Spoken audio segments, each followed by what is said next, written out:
Now to tonight's special report on China's nuclear dilemma. No country has more influence on North Korea than China, but it's unwilling or unable to stymie the rogue nation's nuclear ambitions.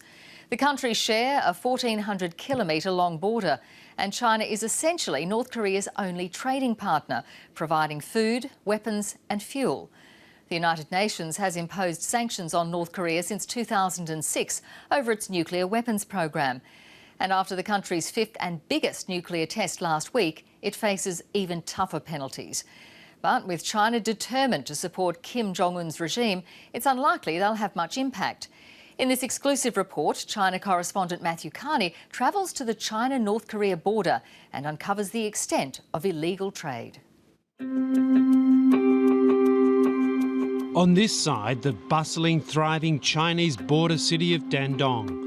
Just over the river, North Korea. Factories at a standstill and ships abandoned. This bridge is North Korea's lifeline. A constant stream of trucks delivers all types of goods to prop up the rogue regime. China provides up to 90% of North Korea's trade, and most of it comes through here. Little has changed since the fifth nuclear test. In the customs area, it's clear the UN sanctions are not working. Trade is booming and now back to pre-sanction levels. Each one of these trucks is meant to be checked to ensure the goods are not destined for the elites of the regime or the North Korean military. In a 2-hour period, we've counted about 100 of these trucks going from China into North Korea. Now, they're meant to be inspected very thoroughly by Chinese customs, but we haven't seen very much evidence of that. In fact, there's been little or no inspection. The trade continues well into the night. Chinese authorities and businessmen exploit a livelihood loophole, so the trucks go 24 hours. In principle, there is no way to completely distinguish civilian and military uses of items. Even food can be used to feed the soldiers. The UN sanctions have also led to an explosion in smuggling. This Korean businessman, who wants to remain unidentified, claims the black market accounts for 80% of the trade.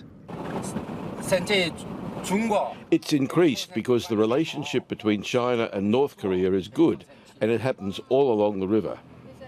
And that's easy to see how. Security along the 1,400-kilometre border is minimal. There's the odd North Korean soldier and security camera.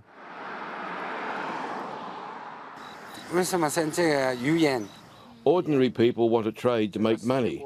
They don't care about politics, and North Korea has nothing.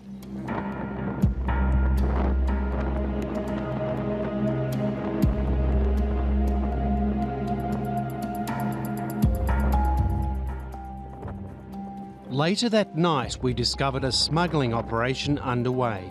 It involved a dozen men. Boxes were unloaded and packed onto trucks and driven away. And back in Dandong, spontaneous trade seems to pop up all over the place, making it difficult for authorities to control.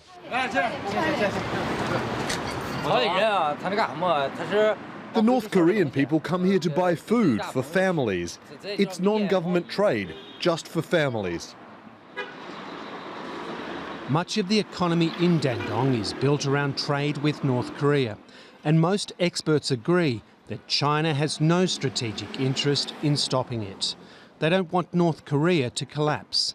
That could send a flood of refugees and bring US troops closer to this border. The United States is now going after China and is doing everything to contain China, like causing trouble in South China Sea. China will see much important value in North Korea. In fact, China is planning for a bigger and deeper economic partnership with North Korea.